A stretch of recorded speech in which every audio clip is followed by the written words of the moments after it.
저희 와이프가 아이들을 굉장히 잘 봅니다. 근데 저희 주변에서 밥 먹을 때 늘 우는 아이가 있었어요. 또 이렇게 우는 아이들은 보통 왜 울까요? 불만이 뭐가 있는 거예요. 그리고 또 한편으로는 울면 뭔가 된다라는 생각을 이제 하게 됩니다. 아이들이 굉장히 똑똑해요.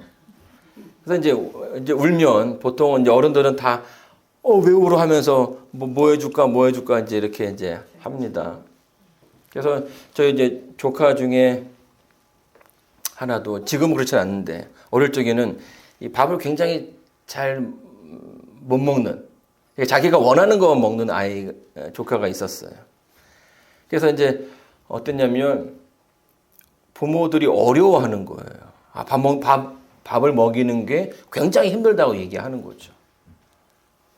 근데 이제 그 조카가 우리 집에 몇 주일을 온 적이 있었습니다.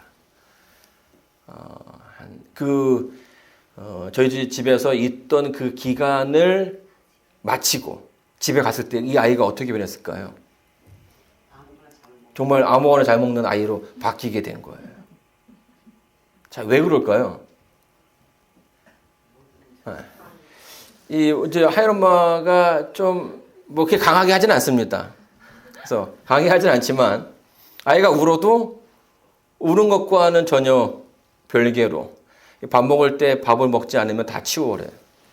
그리고 간식을 주지 않습니다. 그리고 그 다음 끼니에도 밥 먹을 때 밥을 먹지 않으면 뭐 울죠. 울지만 밥 먹을 때 밥을 먹지 않으면 다 또 치워요. 이렇게 뭐 하루 이틀 지나니까 이 아이가 어떤 그 교훈을 받습니까? 이게 엄마한테 있을 때는 내가 울면 내가 원하는 반찬이 나왔는데 이게 우리 이 집에 오니까 내가 울어도 밥이 안 나오는구나. 그리고 오히려 울면 울어서 밥을 못 먹으면 밥이 사라지는구나라는 거를 이제 체험적으로 알게 되는 거죠. 그래서 그 뒤로부터는 이 아이가 울까요, 안 울까요? 안 울어요. 어떤 깨달음을 얻게 된 겁니까? 울어도 되지 않는구나라는 것을 알게 된 거죠. 여러분, 아이들이요, 어른이 되면서 이렇게 세계가 더 커져 가는 거예요. 그 아이가, 조카가 지금 아주 훌륭하게 잘 컸어요. 근데 뭐 한 겁니까? 키가 큰 것뿐만 아니라 그 어떤 정신적인 세계도 점점점 더 커진 거예요. 작은 세계에 몰매여서 이렇게 살아왔는데 더 큰 세계를 만나면서 뭐 하는 겁니까? 자기가 가지고 있던 가르침, 생각과 사상을 조금씩 바꿔가기 시작한다는 거예요. 여러분, 우리는요, 교회 안에서 살아가고 있습니다. 우리가 만나는 사람들이 다 교인들이고 매 일주일에 한 번씩 교회 오고 또 주중에 신앙을 하면서 또 뭐 유튜브를 통해서 라디오 방송을 통해서 신앙적인 그런 설교들을 참 많이 듣습니다. 근데 우리가 살고 있는 그 세상은 어떻습니까? 여러분이 살고 있는 그 세상은 어때요? 하나님을 믿지 않는 사람들이 더 많다라는 거죠. 여러분, 우리가 이제 교회 안에 있을 때에는, 교회 안에서 자랄 때에는 사실은 그게 큰 문제가 되지 않아요. 그런데 하나님을 인정하지 않는 그 세계에 들어서는 그 순간 우리는 뭘 만나게 됩니까? 인생의 커다란 벽을 만나게 됩니다. 그리고 내가 가지고 있는 신앙에 대해서 다시 한번 생각해 보게 된다라는 거예요.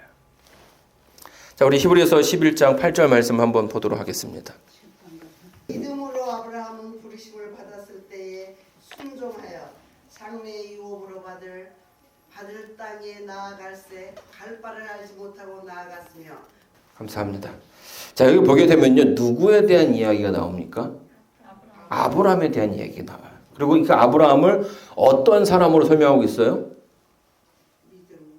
굉장히 믿음이 좋은 사람으로. 그러니 너희들도 이처럼 이렇게 살아라 라고 이야기하는 거죠.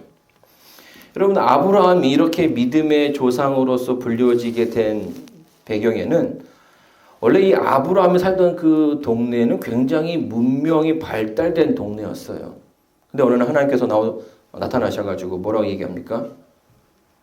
이 동네를 떠나서 내가 말하는 곳으로 가라 라고 얘기한 거죠. 여러분, 이 샌프란시스코가 굉장히 좋은 동네죠. 너무 편해요. 교통도 잘 돼 있고 또 내가 원하면 아주 가까운 곳에서 많은 것을 옮길 수가 있어요. 그런데 어느 날 하나님께서 나타나셔가지고 순자야, 저기 어디 그 시골에 가서 코스트 가려면 한 3시간 걸리는 그곳으로 이사를 가라. 한번 가시겠어요? 예, 이 편한 곳에 있다가 불편한 곳으로 간다는 것 자체가 쉬운 결정은 아니라는 거예요. 근데 이 아브라함은 그 가운데서 하나님, 제가 하나님 믿으니 하나님을 따라가겠습니다라고 얘기를 했다라는 거예요. 자, 근데 하나님께서 하나님 말씀대로 살기로 고백했던 이 아브라함도 뭐였다라는 거예요? 여러분, 성경을 보게 되면 실수했던 것들이 굉장히 많음을 알게 됩니다. 자, 이집트에 가게 되면 이집트에 뭐가 유명합니까? 피라미드가 유명해요. 그래서 이집트에 방문을 간 사람이라면 다 그 피라미드를 봐요. 너무 크니까 어디 가도 뭐 이렇게 볼 수 있는 그런 건축물이라는 거죠. 자, 얼마나 클까요? 우리 양 선생님 거기 가보셨나요? 거기 가지 못해서도 피라미드라는 거. 네. 이 보면 이 그 큰 피라미드를 둔 벽돌이라고 해야 되나요? 그 돌이 벽돌은 아니죠. 그 돌이 뭐 사람보다 더 큽니다. 그래서 지금 그걸 어떻게 옮겨서 어떻게 그 높은 건축물을 만들었는지 지금도 막 이렇게 미스터리하다라고 이야기를 하는 거죠. 자, 그렇다면 이 피라미드는 언제 만들어진 걸까요? 아브라함 시대 이전일까요? 아니면 아브라함 시대 이후일까요? 우리 문지사님 어떻게 생각하세요? 예? 이후. 아브라함 시대 이후. 자, 근데요, 역사를 보게 되면요, 이 피라미드가 만들어진 시기는 언제냐면 BC 2560년경이에요. 근데 아브라함은 2100년경이라는 거예요. 그러면 아브라함보다 먼저 피라미드가 만들어진 거예요. 여러분, 많은 사람들이 아브라함 이후에 피라미드가 만들어졌다고 생각하지만 그렇지 않다라는 거예요. 자, 아브라함이 가나안에 기근이 들어가지고 이 애굽으로 여행을 갑니다. 갔을 때 뭘 봤을까요? 피라미드를 봤을 거죠. 여러분, 지금 우리가 피라미드를 봐도 이야, 이거 어떻게 만들었을까라는 생각을 한다라는 겁니다. 근데 이 지금으로부터 약 4,000년 전에 거기를 지나갔던 아브라함이 그 피라미드를 보면서 어떤 생각을 했을까요? 야, 이거 어떻게 만들었을까? 그리고요, 이집트의 그 신전을 보게 되면 지금은 이제 다 허물어지고 해서 어떤 그런 기둥만 남아있지만 역사적인 사실을 보게 되면 이집트의 신전은 2층으로 되어 있다라고 얘기합니다. 근데 지금처럼 뭐 이렇게 이런 기술이 아니라 돌을 쌓아서 만든 신전인 거예요. 그러면 이제 그게 이제 의문이 되는 거죠. 어떻게 돌을 쌓아서 2층으로 만들었을까? 그 무게를 어떻게 지탱했으며 어떻게 했을까라는 질문을 할 수밖에 없는 거예요. 지금도 잘 그게 풀리지 않는다라고 이야기합니다. 자, 근데 그 가운데 누가 서 있는 거예요?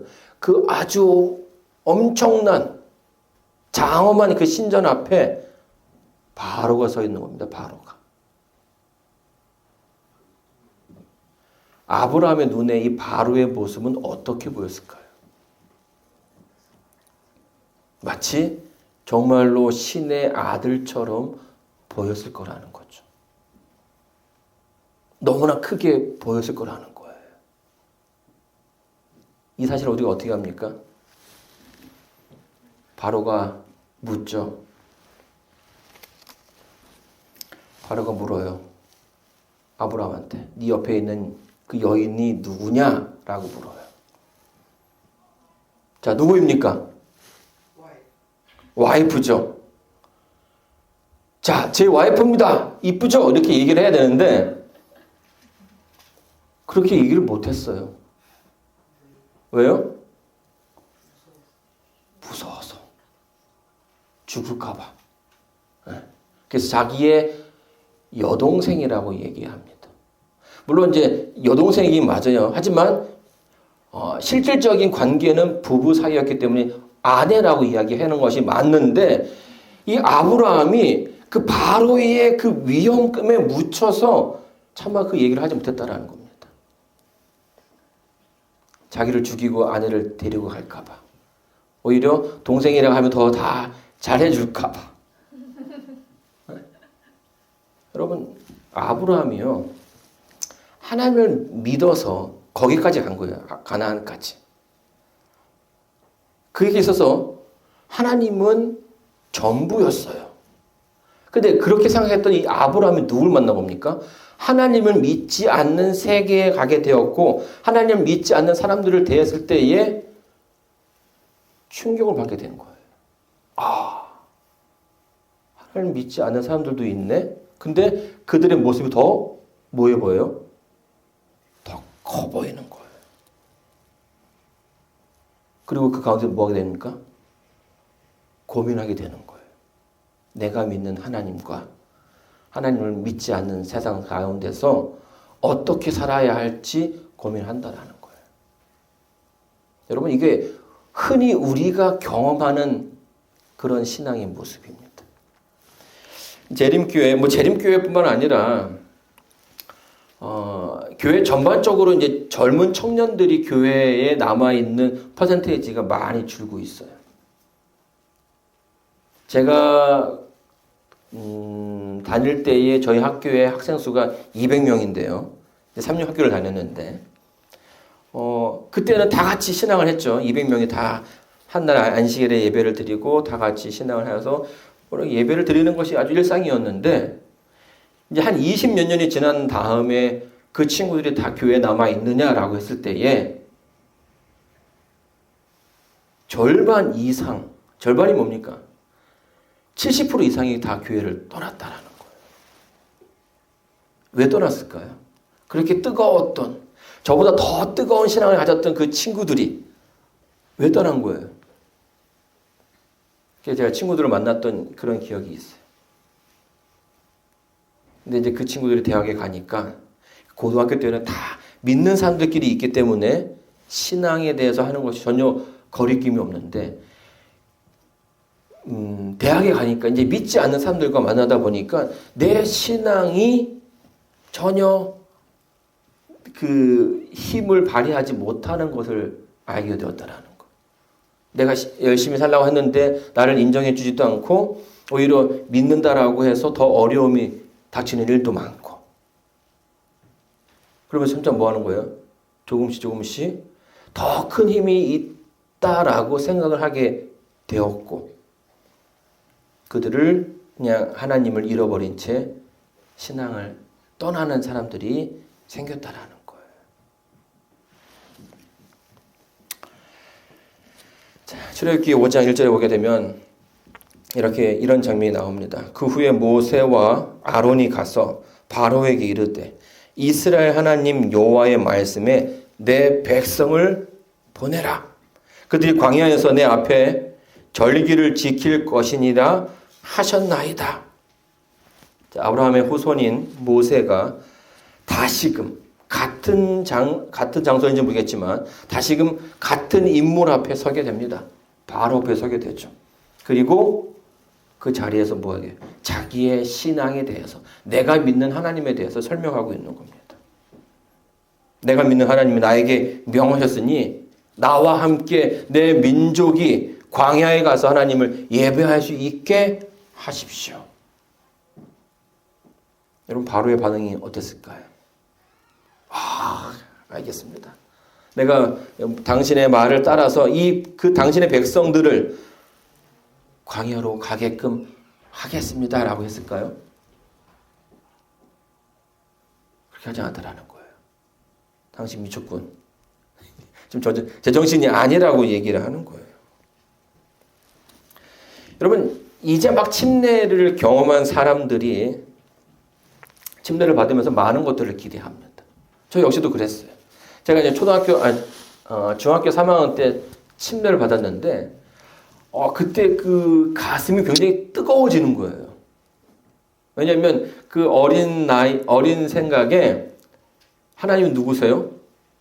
우주의 왕이세요. 그렇죠?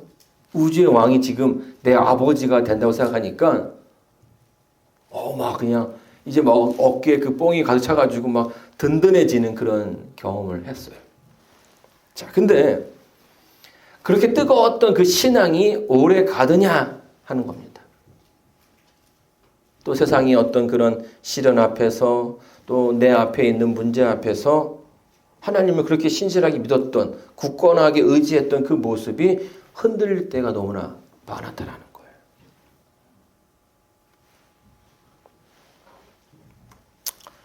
우리가 생각하는 것처럼 우리의 기대처럼 우리의 신앙이 그렇게 흘러가지 않는다라는 거죠.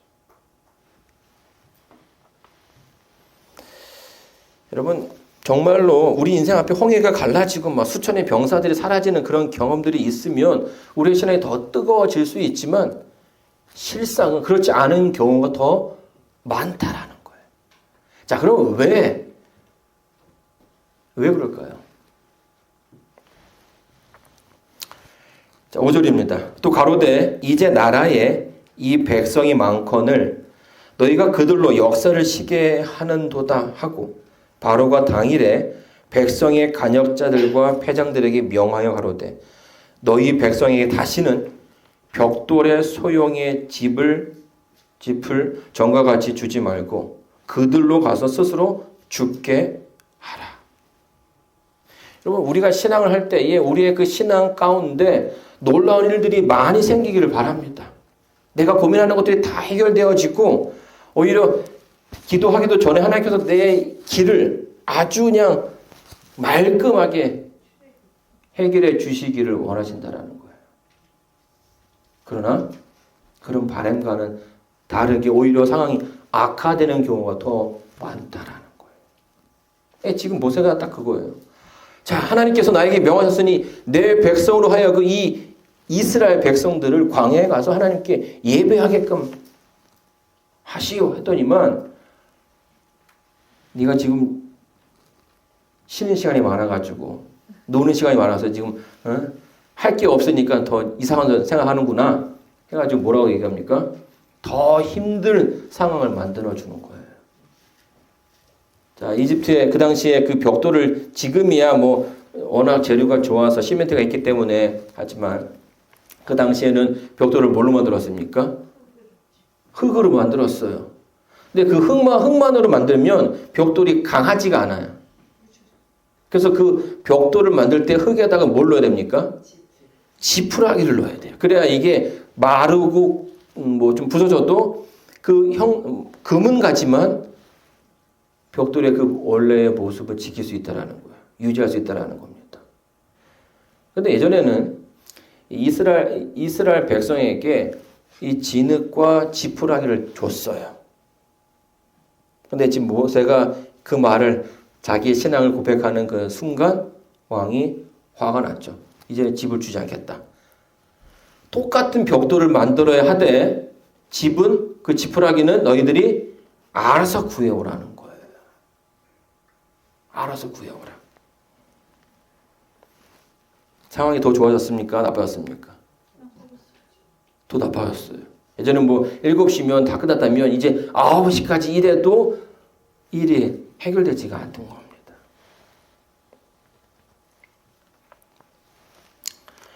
여러분, 우리가 이제 안식일에 하루를 쉬고 신앙을 한다는 것이 우리에게는 굉장히 당연하다고 생각하지만 이게 쉬운 일은 아니라는 겁니다. 장사하시는 사람 하시는 분들에게는 주말이 목이죠. 대목이에요. 그날 하루를 쉰다라는 것은 어쩌면 매출의 절반을 포기해야 된다는 말일 수도 있다라는 거예요. 내가 믿기 때문에 하나님께서 나를 복 주셔서 모든 것들이 다 잘 되기를 바라지만 그렇지 않을 때도 있다라는 것을 우리는 알게 됩니다. 그리고 하나님을 인정하지 않는 그 세상 가운데에서 마치 하나님보다 더 크게 보이는 무언가를 만나게 된다라는 거예요. 그게 세상의 권력일 수도 있고 세상의 지도자일 수도 있고 그렇다라는 거죠. 그래서 많은 청년들이 또 많은 신앙하는 사람들이 그 벽을 부딪히게 되었을 때에 또 고난 가운데서 신앙을 잃어버릴 때가 비일비재하다라는 거죠. 이유는 간단합니다. 뭐예요? 내가 나의 삶의 전부라고 믿었던 하나님의 능력이 뭐하지 않는 거예요? 보이지 않는 거예요. 마치 하나님께서 아무것도 안 하는 것처럼 보인다라는 거죠. 여러분, 이스라엘 백성 가운데 모세가 왔을 때에 그 이스라엘 백성들이 모세를 어떻게 맞았을까요? 굉장히 환영했어요. 웰컴했어요. 왜? 이제 하나님께서 나를 도와서 우리를 도와서 애굽에서 나올 수 있게끔 해 주시겠구나라고 기대를 했다라는 겁니다. 근데 모세가 바로를 만나고 왔습니다. 어떤 결과를 가지고 왔어요? 더 힘들어진 거예요.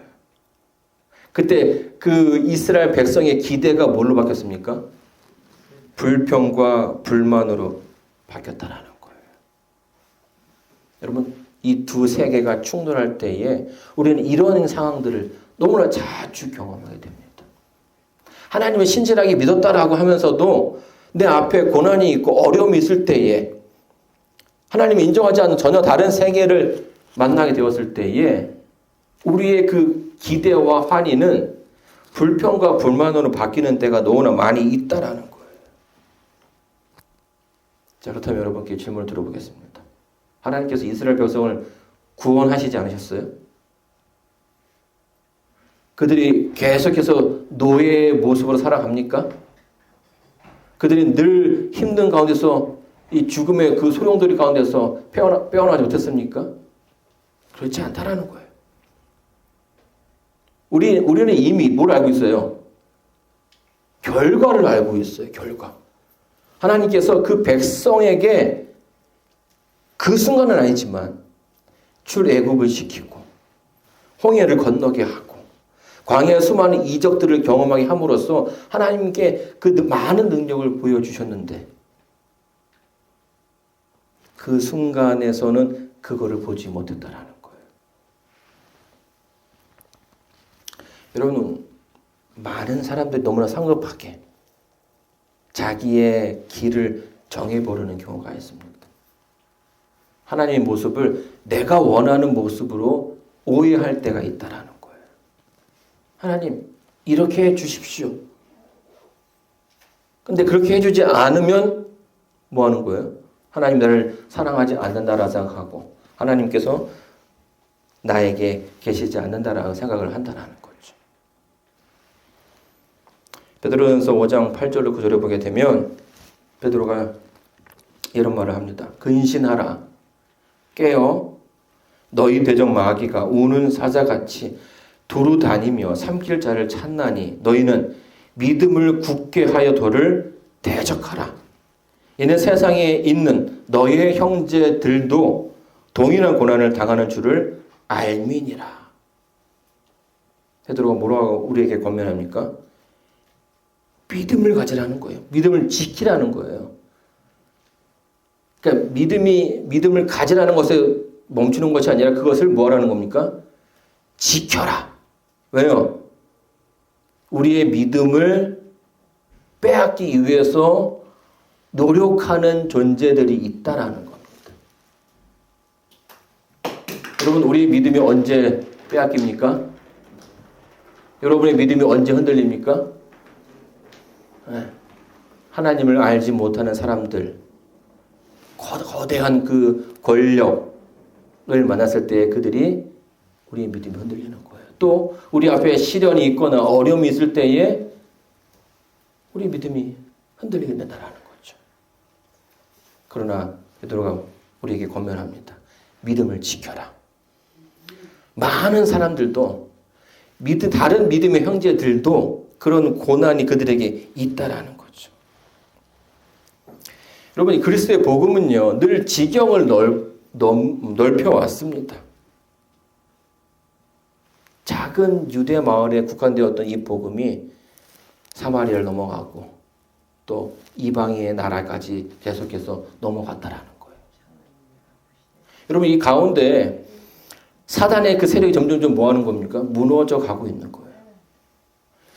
복음은 늘어나지만, 복음은 확장되지만 사단의 영역은 점점 줄어드는 겁니다. 그러니 사단이 뭐 할 수밖에 없는 거예요? 이것을 막기 위해서 우리를 공격할 수밖에 없는 거죠. 그러면 사단이 할 수 있는 가장 좋은 방법은 뭘까요? 우리가 그 길을 가지 못하고 멈춰서게끔 하는 것이 그의 방법이라는 겁니다. 여러분, 두려움이라는 것은 사단이 가장 쓰기 좋아하는 방법이에요.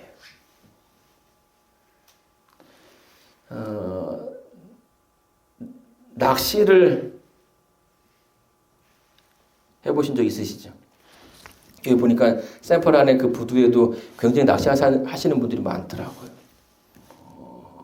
낚시할 때는요, 좀 이렇게 따져봐야 할 게 굉장히 많아요. 물의 온도가 어떻는지, 또 뭐 바람의 세기가 어떻는지, 미끼를 뭐 쓰는지, 뭐 이런 것 따라서 다 조항이 달라지는데, 한국에 있을 때는 제가 좀 낚시를 좋아해가지고 밤에 저쪽 충청도 쪽에 가서 낚시를 한 적이 있습니다. 근데 막 이제 고기를 잘 잡고 있는데 갑자기 저쪽 구석에서 상캥이라고 해요, 상캥이. 걔가 이렇게 소리를 확 지르니까 고기가 안 잡히는 거예요. 왜요? 이 물고기를 잡아먹는 거니까. 근데 얘가 이렇게 뭐 흉내를 낼 수 없는 소리를 내니까 고기들이 얘가 지금 왔구나 하고선 다 들어가는 거예요. 여러분, 사단이 쓰는 전략이 이거라는 거죠. 직접 모습을 드러내지 않아도 그냥 그 울음소리만 들어도 많은 사람들이 흔들려 한다는 겁니다. 그래서 베드로가 뭐라고 했어요? 우는 사자처럼 다가온다라고 이야기하는 것입니다. 자, 그런데요, 늘 우리가 이 가운데서 잊지 말아야 할 것은 뭐냐면 하나님께서 우리와 함께 하신다라는 거예요.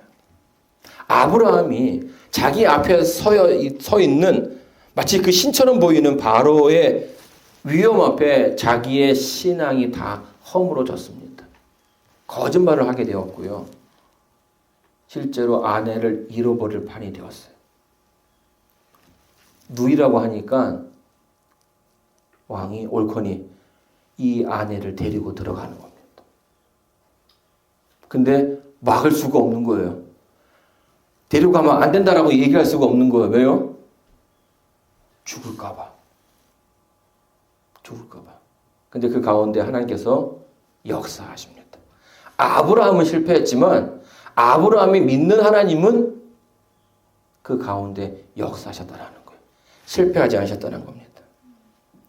하나님께서 바로보다 더 큰 모습으로 하나님의 모습을 보여주셨어요.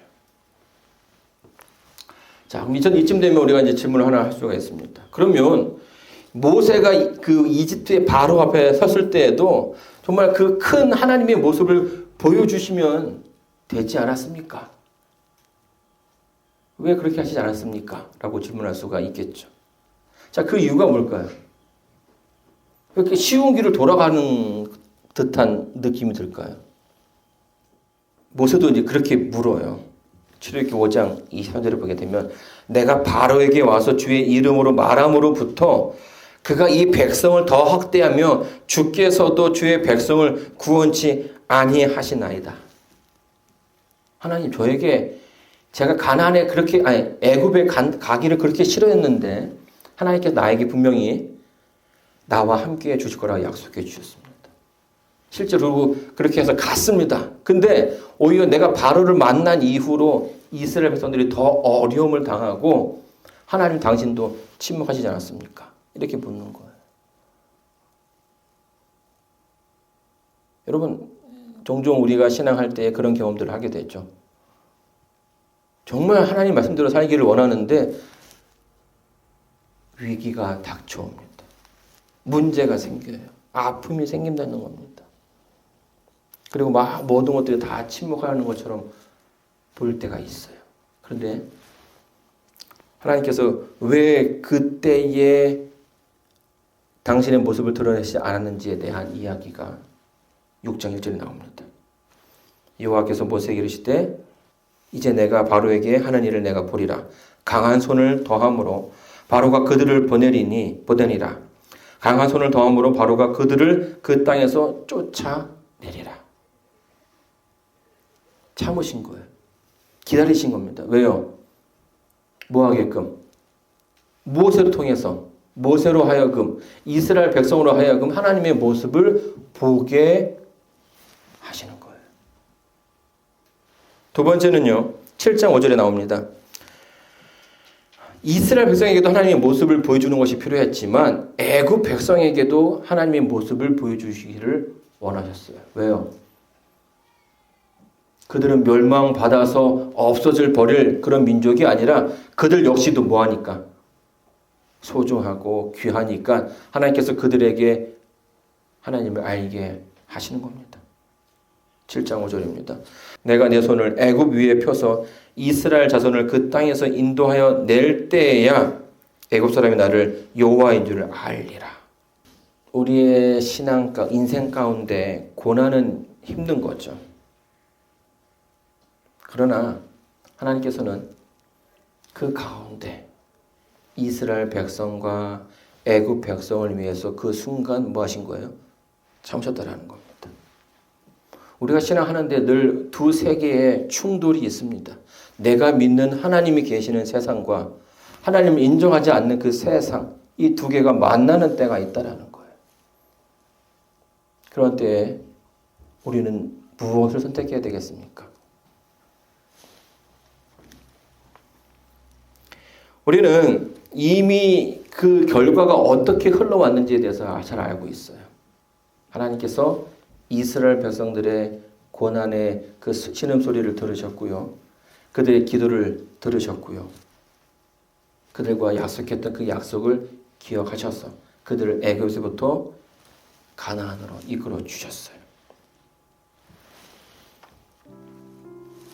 하나님께서 이스라엘 백성을 인도했다라는 그 결과는 바뀌지 않는다라는 거예요. 이미 우리는 그 결과에 대해서 알고 있고, 다만 이 이야기는 늘 우리의 역사, 우리의 삶 속에서 반복되고 있습니다. 우리도 역시 출애굽을 해야 하는 그 기록 가운데 있다라는 거예요. 사랑하는 성도 여러분, 하나님께서 여러분에게 약속하셨습니까? 하나님은 사랑이십니까? 하나님께서 여러분을 이끌어 주시겠다라고 약속하셨습니까? 여러분께서 하나님께 기도하십니까? 구하십니까? 이끌어 주시겠다는 약속이 여러분에게 있습니까? 그렇다면 그 가운데 하나님을 만나게 될 거라는 거예요. 사랑하는 성도 여러분, 두 세계가 만나서 흔들리는, 충돌하는 그 가운데 여러분이 있다라고 해서 너무 두려워하지 마시기 바랍니다.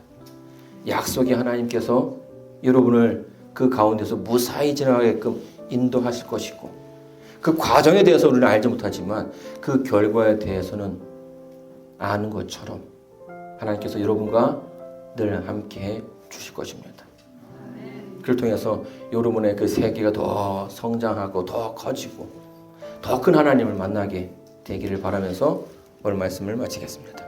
아멘.